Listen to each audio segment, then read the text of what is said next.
Good evening guys, welcome back to my YouTube channel. तो बच्चों, हमारी लास्ट क्लास में हम लोगों ने लास्ट में क्या पढ़ा था? हमने स्टार्ट किया था LPG। Sir, liquefied petroleum gas नहीं बच्चों, लिबरलाइजेशन, प्राइवेटाइजेशन एंड ग्लोबलाइजेशन। तो आज की हमारी क्लास वहीं से कंटिन्यू होगी। तो चलिए शुरू करते हैं आज की हमारी ये क्लास। LPG पढ़ने के बाद चलिए स्टार्ट करते हैं। हमारा सबसे पहला टॉपिक आज का गाइस वो है impact of liberalisation and globalisation on Indian business and industry. के देखिए, ये तो हमने पढ़ लिया कि भाई लिबरलाइजेशन क्या होता है और ग्लोबलाइजेशन क्या होता है ना। तो इसका इम्पैक्ट क्या हुआ इंडियन बिजनेस और इंडस्ट्री के ऊपर। Very very important guys, case study आती है इसके ऊपर, ध्यान से। सबसे पहला इंक्रीजिंग कंपटीशन। के देखिए, सबसे पहला जो इम्पैक्ट हुआ है लिबरलाइजेशन और ग्लोबलाइजेशन के बाद बच्चों, वो है इंक्रीजिंग कंपटीशन। के पहले क्या था, 1991 से पहले इंडिया के जो इंडस्ट्रियलिस्ट थे उनको जो कंपटीशन फेस करना पड़ता था वो सिर्फ लोकली करना पड़ता था इंडियन बिजनेसमैन से, है ना। लेकिन 1991 के बाद बहुत सारी बाहर की मल्टीनेशनल कंपनीज एंटर कर गई। अब इसका मतलब इंडिया का जो बिजनेसमैन है उसे दो तरफा कंपटीशन फेस करना पड़ता है, पहला इंडियन से ही और दूसरा मल्टीनेशनल कंपनीज से।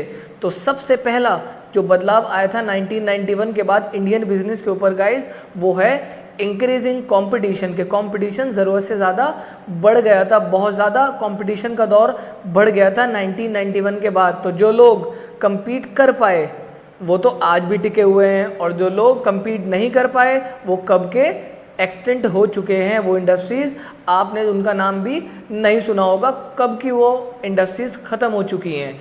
एग्जाम्पल है गाइज वेस्टर्न कंपनी टीवी की, वो लीडिंग प्रोड्यूसर थी उस ज़माने में टीवी की, लेकिन आजकल आपने उसका नाम भी नहीं सुना होगा क्योंकि 1991 के बाद एक से एक कंपनीज एंटर कर गई और उसने अपना मार्केट शेयर खो दिया और वो ख़त्म हो गई। तो सबसे पहला जो हमने इम्पैक्ट पढ़ा बच्चों वो क्या है, इंक्रीजिंग कंपटीशन। सेकंड बच्चों, मोर डिमांडिंग कस्टमर। के देखिए, उस ज़माने में जो सामान बनाने वाली इंडस्ट्रीज़ थी वो भी कम थी, तो जो लोगों की डिमांड है वो भी क्या थी, वो भी कम थी, है ना। तो बच्चों, दूसरा इम्पैक्ट जो 1991 के बाद आया वो आया कि बाहर की जब कंपनीज आई वो नए नए प्रोडक्ट्स लेके आई। हर चीज़ में हमारे पास एबंडेंट में सामान हो गया। 1991 से पहले गिने चुने टाइप्स थे, गिने चुने प्रोडक्ट्स थे, गिने चुने ब्रांड्स थे, लेकिन 1991 के बाद बाहर की कंपनीज आने के बाद हर चीज़ में हमारे पास ब्रांड ही ब्रांड। अब आप ले लीजिए जीन्स, कितने सारे ब्रांड हैं, शर्ट्स कितने सारे ब्रांड हैं, सोप कितने सारे ब्रांड हैं, शूज़ कितने सारे ब्रांड हैं। तो जैसे जैसे बाहर से नई नई इंडस्ट्रीज़ आई, नए नए प्रोडक्ट्स बने, ऐसे लोगों की डिमांड भी क्या हो गई, बढ़ गई। अब हर कोई क्या मांगता है, बस ज़्यादा ज़्यादा ज़्यादा, हर कोई डिमांड ही डिमांड करता रहता है। तो दूसरा जो इम्पैक्ट बढ़ा है गाइज वो है मोर डिमांडिंग कस्टमर। के हमारे जो कस्टमर्स हैं 1991 के बाद उनकी डिमांड बहुत ज़्यादा बढ़ गई है, बिल्कुल भी सुकून नहीं मिलता, अब ये भी चाहिए वो भी चाहिए। तीसरा, रैपिडली चेंजिंग टेक्नोलॉजिकल एनवायरनमेंट। देखिए, 1991 से पहले जो इंडिया के बिजनेसमैन थे वो क्या करते थे बच्चों, भाई वो आपस में compete कर रहे थे। अच्छा, अब 1991 के बाद बाहर से मल्टीनेशनल कंपनीज आ गई, तो अगर उनके साथ compete करना है तो उनके जैसी क्या चाहिए, उनके जैसे टेक्नोलॉजी भी चाहिए कि बिल्कुल। तो तीसरा जो इम्पैक्ट आया वो है रैपिडली चेंजिंग टेक्नोलॉजिकल एनवायरनमेंट। के देखो बच्चों, तीसरा जो इम्पैक्ट आया एलपीजी आने से वो ये आया कि टेक्नोलॉजिकल एनवायरनमेंट में बहुत ज़बरदस्त चेंज आया है। अब अगर इंडियंस को ये लगा कि अगर हमें बाहर वालों के साथ compete करना है तो हमें भी अपनी टेक्नोलॉजी को क्या करना पड़ेगा, अपग्रेड। तो टेक्नोलॉजिकल एनवायरनमेंट में बहुत ज़बरदस्त चेंज आया है 1991 के बाद। अब आप यही देख लीजिए, व्हाट्सएप, इतनी सारी चीज़ें आप लोग देखते हो, ये 1991 के बाद देखने को मिला है। 1991 से पहले ऐसा कुछ भी नहीं था। तो हमने 3 इम्पैक्ट पढ़ लिए, increasing competition, more demanding customer, rapidly changing technological environment. Fourth है बच्चों नेसेसिटी फॉर चेंज। के देखिए, 1991 से पहले जो इंडिया के बिजनेसमैन थे वो अगर एक बार कोई पॉलिसी बना देते थे तो लंबे समय तक वही पॉलिसी फॉलो की जाती थी, क्योंकि कम बेचने वाले थे, खरीदने वाले ज़्यादा थे तो मज़े आ रहे थे उनके। तो एक बार अगर कोई पॉलिसी स्कीम निकाल दी उन्होंने, वो बहुत टाइम तक स्कीम चला करती थी 1991 से पहले। लेकिन बच्चों 1991 के बाद अब क्या होता है, अब कोई भी कंपनी है उन्हें टाइम टू टाइम अपनी पॉलिसीज़ क्या करनी पड़ती हैं, चेंज करनी पड़ती हैं, क्योंकि अगर वो पॉलिसी चेंज नहीं करेंगे तो वो सर्वाइव नहीं कर सकते बिजनेस एनवायरनमेंट के अंदर। सबको पता है बिजनेस एनवायरनमेंट क्या होता है ना।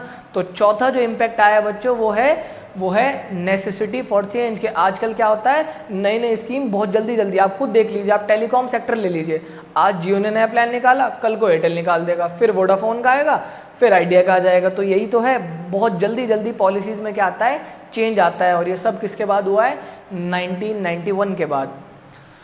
फिफ्थ है बच्चों need for developing human resources. Need for developing human resources, तो ध्यान से देखिएगा बच्चों, need for developing human resources के देखिए 1991 से पहले जो इंडिया के बिजनेसमैन थे उन्हें कौन चला रहा था भाई, सीधी सी बात है, इंडिया का जो बिजनेस है वो अनट्रेंड अनक्वालिफाइड लोग चलाते थे। इतने ज़्यादा क्वालिफिकेशन थोड़ी थी उनके पास, अनट्रेंड हुआ करते थे, ना ट्रेनिंग लेते थे।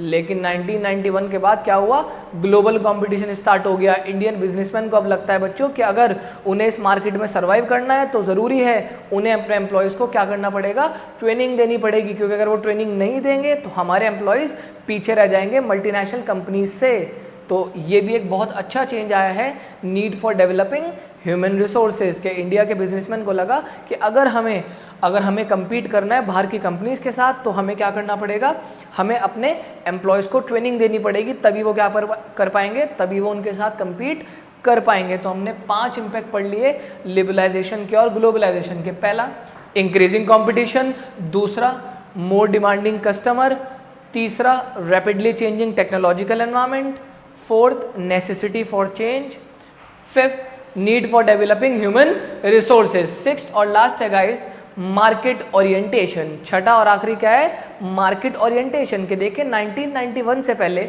जो मार्केट थी बच्चों, वहाँ पर सेलिंग कॉन्सेप्ट फॉलो होता था। मतलब सर ये क्या है भाई, सेलिंग कॉन्सेप्ट ये कहता है कि जो प्रोड्यूसर है वो पहले सामान बनाते थे फिर उसको बेचते थे। मतलब वो ये नहीं देखते थे कस्टमर क्या मांग रहा, क्योंकि उन्हें पता है खरीदने वाले दुनिया भर के हैं, प्रोडक्ट इतने सही हैं, हम ही राजा हैं।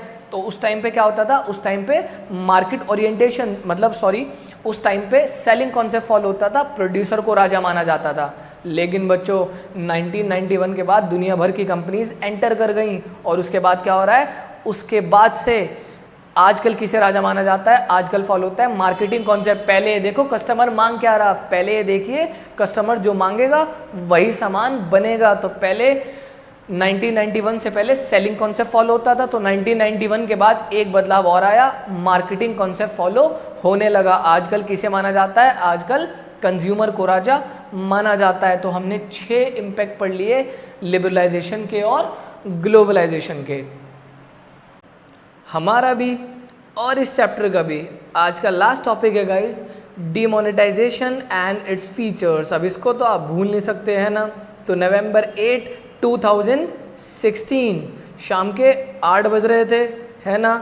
तो याद है क्या हुआ था, तो हुआ था डीमोनेटाइजेशन। तो डीमोनेटाइजेशन का मतलब होता है scrapping of old currency to introduce new currency. जब बेटे पुरानी करेंसी को हटाकर नई करेंसी इंट्रोड्यूस कर दी जाती है, उसे क्या कहा जाता है, डीमोनेटाइजेशन, है ना।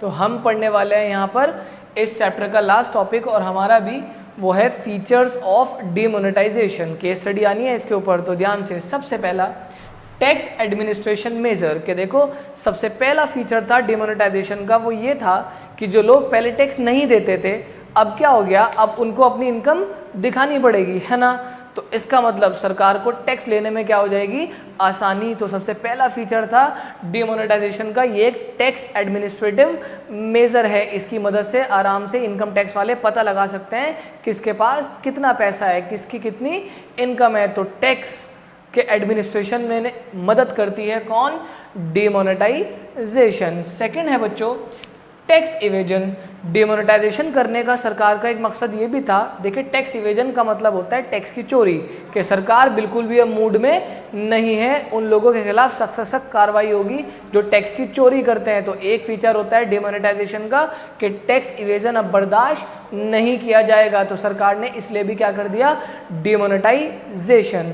तीसरा बच्चों कैशलेस इकोनॉमी, सरकार इस बात पे तवज्जो दे रही थी कि इंडिया को क्या बनाया जाए, एक डिजिटल इकोनॉमी, एक कैशलेस इकोनॉमी में कन्वर्ट करना चाह रही थी। इसलिए भी सरकार ने क्या किया, इसलिए भी सरकार ने डिमोनेटाइजेशन कर दिया। पेटीएम, कितना ज़बरदस्त पेटीएम ने बिजनेस किया है बच्चों डिमोनेटाइजेशन के बाद। तो हमने 3 फीचर पढ़ लिए डिमोनेटाइजेशन के, ये एक टैक्स एडमिनिस्ट्रेशन मेजर है, दूसरा टैक्स इवेजन, तीसरा कैशलेस इकोनॉमी, फोर्थ और लास्ट बच्चों channelisation of saving into financial system, के जो पैसा पहले लोगों ने घर के अंदर सेव कर रखा था वही पैसा बाहर निकल के कहाँ आएगा, बैंक्स में जाएगा, पैसे से पैसा बनेगा, देश की जीडीपी बढ़ेगी।